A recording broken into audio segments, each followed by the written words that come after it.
Hello everyone. Today I'm going to do the build video for the AdaptX frame. I'm going to show you what all comes in your package and how to put it together. So let's go ahead and get started. For tools, just for the frame assembly, you will need a this is a 2mm driver and then a 1.5mm driver. Let's go over what all you get in the package.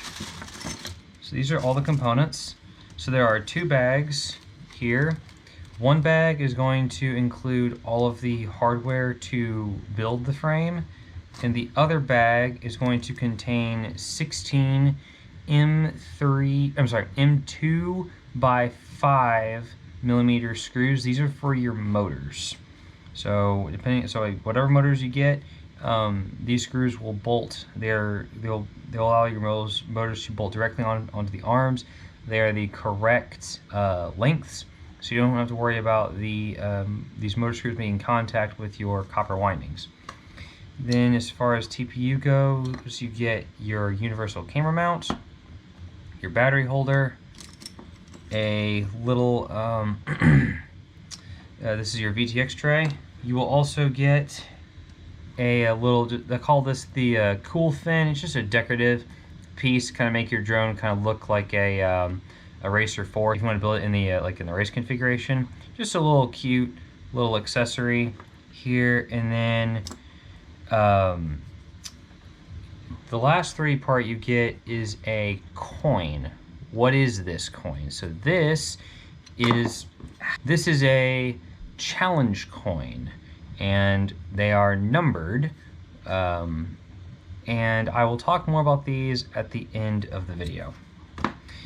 So that's all the 3D printed bits. Let's talk about carbon. You get a 1.5mm bottom plate, a 2mm sandwich plate, 4 3mm arms, and a top plate here. So those are all of the, there are 2 other carbon components in this bag. We will need them momentarily. So let's go ahead and put this sucker together. Start with your bottom plate here. Now take your baggie that's got all the assorted hardware in it. And we are going to find, so each frame comes with these 2 little carbon plates. These are your locking mechanism. It might be difficult to see on the camera, but there is a shorter side and a longer side. The longer side is going to insert into the 2mm thick sandwich plate, and the shorter side is going to go into your bottom plate. So find your short sides, then bottom plate doesn't really matter which way you flip it, because it's the same. And then they just slot in like so. Here's your second plate. And that also slots in like so. This is how it should look. Now, grab your sandwich plate, and before you squish them together, you know what, I'm just gonna dump all these components out. You are going to find these 4, there are 4 M2 by 16 countersunk screws. And there are also an assortment, there should be about a dozen of these plastic hexes. And you're going to tighten these down now. They will become apparent here in just a moment. Now it's really important to just snug these up, because again, these are plastic. If you twist them too much, you will strip out the plastic. You don't want to do that. Just tighten them down just snugly, okay? That's all. So once you get all 4 of your M2 by 16 screws mounted, this is what it should look like. This is for your flight controller, and it's very important that you do this first before you put the bottom plate on, because these 2 screws, you will not, the arms are going to cover these two, the heads of these M2 countersunk screws. So that's why you have to do this first. Again, so make sure that they are in there very tightly, because if they loosen, it's not totally impossible. To tighten back down again, you just grab it by the motor shaft and you just really tighten down that plastic nut. But anyway, this is what it should look like. So once you're at this step, just take your bottom plate and your sandwich plate, and then just stick them together. You should be left with this. Now, take one of your arms. Your arm is just going to slot in like so. Now, now come back over to your screw pile. There's going to be 2 M2 by 10 millimeter screws. Take one. These M2 by 10s go in the forward holes, like so. So you just want to just loosely put this in there. Don't worry about snugging it up just yet. Take another arm, and they will key into each other, like so. Okay. Once they are in, take your other M2 by 10 screw, and then just tighten it down like so. But again, we're not gonna cinch it, we're not gonna like really twist everything down just yet. Then finally you take your M3 by 8 screw, slot it through the M3 by 8 hole, then I'm just gonna change this out, slot it in like so. Again, I'm not tightening these down all the way just yet. I'm waiting. So that's the front arms. Now let's do the back arms. We're gonna take another arm, slot it in place like so. Now we're going to find our 2 M2 by 8 millimeter screws. I'm gonna slot these in place first, and once again, we're just gonna snug it up. We're not gonna tighten everything down. Then we'll take our last and final arm, slot it in place. Take our second M2 by 8 screw, slide it through the hole, like so. And then you just snug it down. Now, lastly, I'm going to take our second M3 by 8 screw, put it in the hole, and we're going to tighten this down. Now, this is when you go back and you snug up the arms again, so you got to be careful so you don't over tighten these screws, otherwise they'll strip a little bit. You don't want that. So all we're going to do is we're just going to snug everything up just like that. Again, you don't want to tighten it too much. The screws strip, especially on the M2 hardware. Again, just going to give everything a nice little snug. See? Just snug it up like so.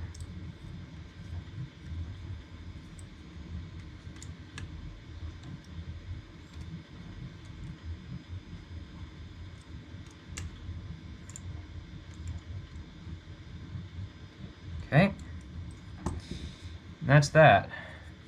Arms are in there securely. So, while we're here, we're going to take, there are 6 M2 by 6 screws in this pile. We're going to take 2 of these,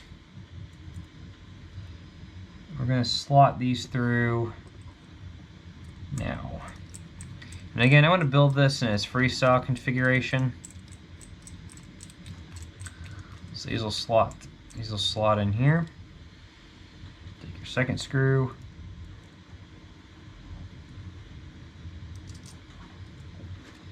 And you will, that goes into here, like so. Now you're going to take your standoffs, you will screw them to said hole. You'll screw them on your screws. So these two standoffs go in the back, and then these two standoffs go in the front, like so.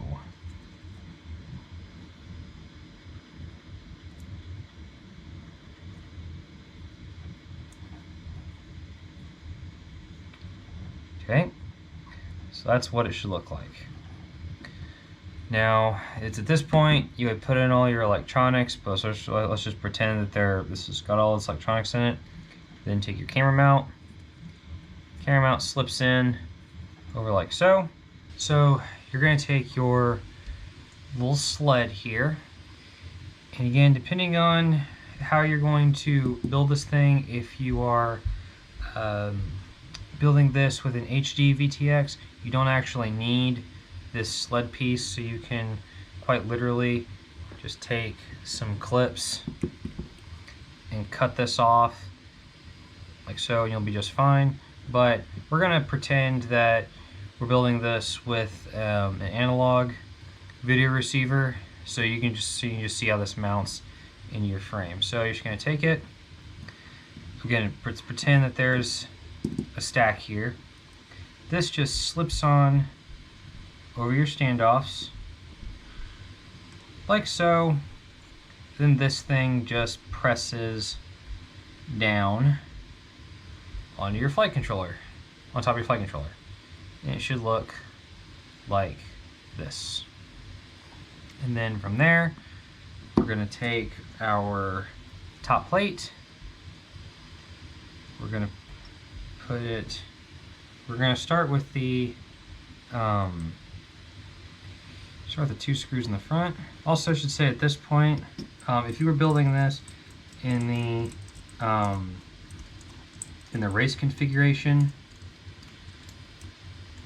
you can still do this, but if you're building this in the race configuration, you have the option to take these two screws that we just put in the back, take your just this little decorative piece, this little fin, you know, there's two and two holes in it, thread your screws through, and just plops right on the back like this. But because we're doing this in the freestyle configuration, we're not going to do that. So once you get your framing to look like this, you simply take your battery holder. Now when you get it, it's going to be flat like this. Just kind of fold it in. There's two little clips that pop out, and then you just take it, you just clip it over these little pieces of carbon, like so. There's one. And then we have two. Okay, now to prevent this thing from, you know, just like flaring out like this or whatever, kind of losing its shape, you're going to unscrew one of the screws that you just put in. And again, we put these screws in first just to kind of just hold this top plate in place while we were moving around our battery holder, just to make it a little bit easier to clip in place. You just thread the screw through the hole, like so. And then we do the same to the other side. So again, just going to lift it up, unscrew the screw,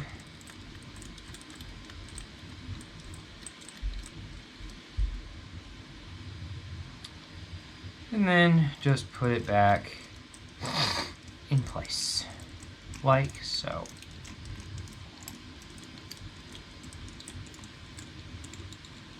So that's how you build an AdaptX.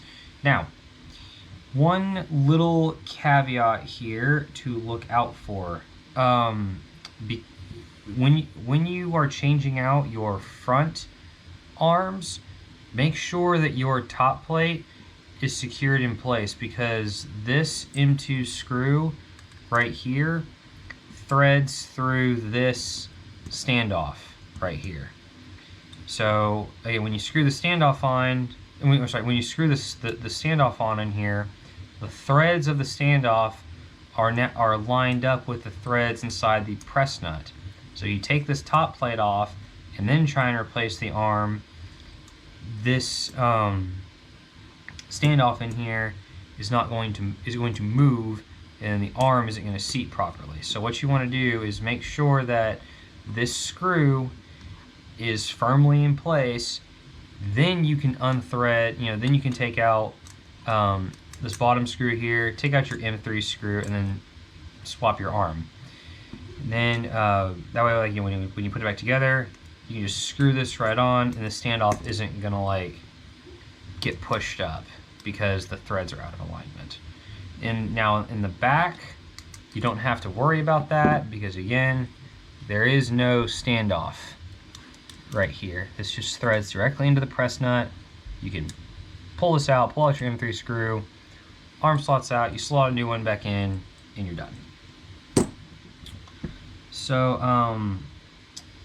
the only thing you should be left with, the only thing we're left with are these. These are 8 plastic hex nuts. So these 8, 4 of them are going to be used for securing your flight controller in place, and the other 4 are going to be for securing your HDVTX in place. So the layer is, you've got one layer that your flight controller sits on, one layer to hold the flight controller in place, and the final layer holds the HDVTX in place, with the middle layer acting as like a bit of a spacer. So yeah, you have extras. That's what these are for. Let me show y'all really quick how to swap between the freestyle configuration and the race configuration. Let's take out our 2 screws in the back. Now we're going to do this one at a time. Okay?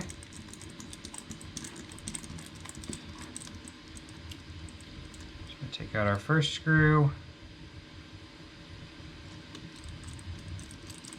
Screw it back in place. Once I have my tabs clear, I'm good to take the battery holder off. Let's take our battery holder. So battery holder's off. Now take the drone, flip it over. Now there are 2 clips on the bottom. We're going to take our battery tray and we're going to clip it in.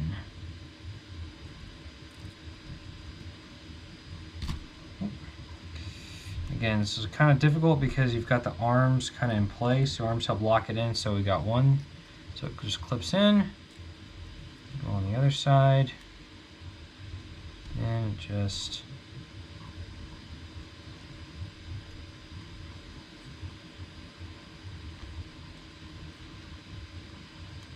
clips in like so. And you can use a 1.5 millimeter driver to help kind of get these clips to kind of set in properly. But yeah. So once it's in like this, we are going to take out one of these screws.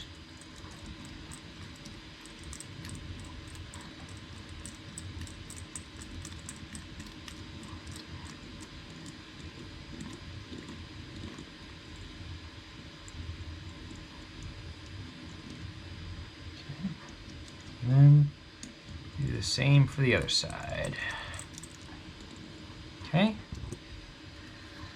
Now your AdaptX is in the race configuration. And then, assuming there's a camera in here, you just take it and move it up from its 30-degree position for freestyle. Just move it up to its 50 position.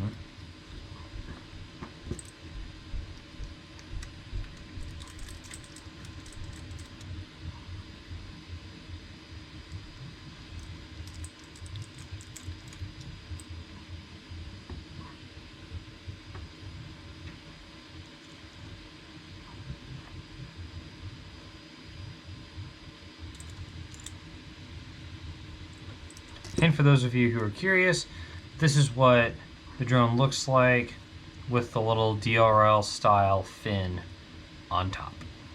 Now, last thing I want to touch on is this coin right here. So this is a Robinson Hobbies challenge coin, and it might be difficult to see in the camera. Let's see what the glare is doing. So this is what it looks like so. And what this coin is designed to do, this is just like a fun little mini game that you can play with your friends. So how it works is, regardless of how many AdaptX frames you order, each order will come with one coin. And what this challenge coin is, how it works is, at any race you go to, if there is another AdaptX pilot there, you can challenge them to a coin race, and whoever wins has to give the winner their coin. Now, you don't have to have a coin to challenge somebody, you just have to have an AdaptX frame here. But yeah, this is just like a fun little mini game that people can play at like races and stuff, whether it's during like a qualifying round or like one of the mains or whatever. So that's what the challenge coin is. I haven't seen anybody do this in the FPV community. So yeah, it's just a fun little game I want to try. And so yeah, let me know what y'all think of this. That's going to do it for this video. Thank you all very much for your time and attention. Let me know in the comments what you think of this frame, for those of you who end up buying one, because yeah, I really want to see this thing in the wild. I want to see people having fun with it. See you in the next video. Bye.